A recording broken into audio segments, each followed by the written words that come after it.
Nandiyan pa po ba yung lalaking may hawak ng gitara? Pakisabi naman po kung wala na. Hindi niya po kasi ako kailangan makita eh. Hindi po pwede. Ale, pakisabi po sa akin ha.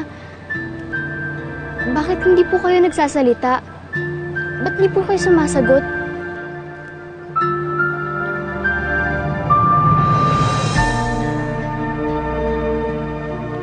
Ale! Hoy! Lavinia! Ay ko. Lavinia, ano ba? Tama na, ayoko na ng ganito. Nagkabati na si Tita Monique at Mommy Elaine. Pwede bang ganun na rin tayo? Sana maging maayos na tayo. Alam ko. Kaya kita dinala dito eh.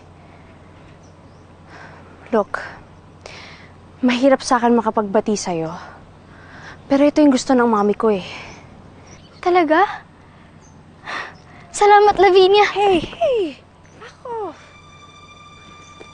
Bago ako tuloy makapagkaibigan sa'yo, kailangan mo munang i-gain yung trust ko sa'yo. Paano? Ayoko maging kayo ni Gabo. Kasi ang awkward eh. Mas importante naman sa akin kung ano yung meron tayo eh.